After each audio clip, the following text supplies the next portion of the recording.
say you love me, you love me too.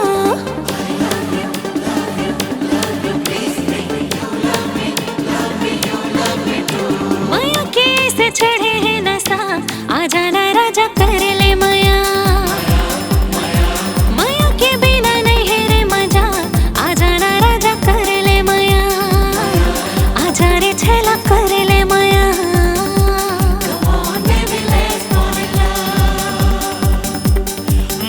लगन बिन सजनी सजन बिन का जिंदगी बिन प्यार, मांग बंधन बिन हाथ कंगन बिन कर सुनना बिन हार। गीत माया के गाले दिल मा पीरत जगाले, हाँ प्रेम के रंग मा तन मन रंग ले। माया के रस बरसा, आ जाना गोरी कर ले माया। आजा वो रानी कर ले माया। तन मन रंग गे तोर माया, माया के चढ़ गया नशा, आ जाना राजा कर ले माया।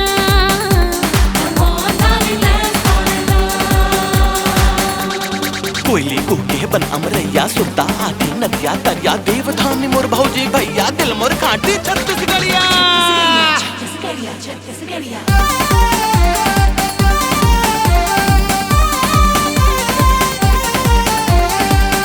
हरी नाना नाना सुवाना, हाँ हरी हरी नाना नाना सुहाना।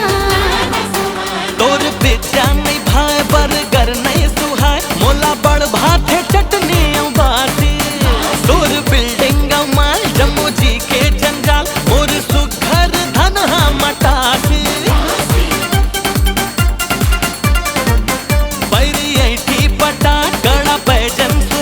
बहिरे जब निकले गावे के गोरी, आंजे नैन गजरा गाथे फूल गजरा, करे पल छिनमा वो दिल के चोरी।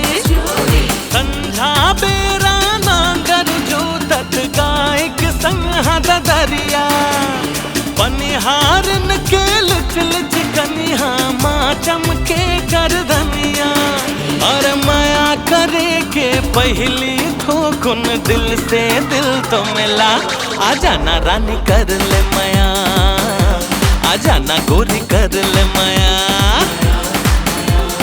तन मन रंग गे तोर माया, माया के चढ़ गया नशा, आ जाना राजा कर ले माया।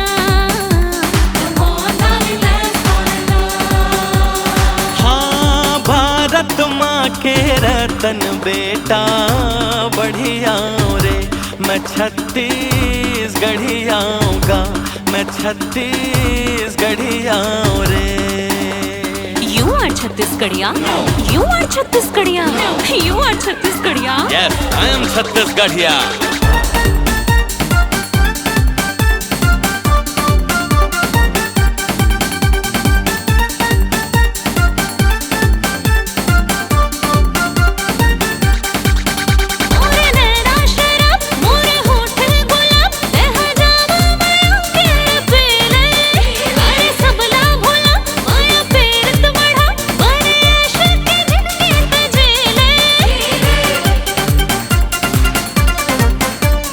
सबला भुला वो डगर गली गाँव, बन डोंगरिया पीपर के छैहा।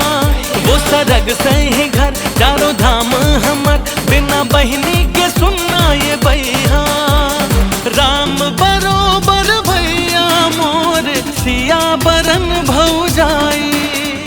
दरस बिना ये नैना तर से, लागे जीव छुट जाही।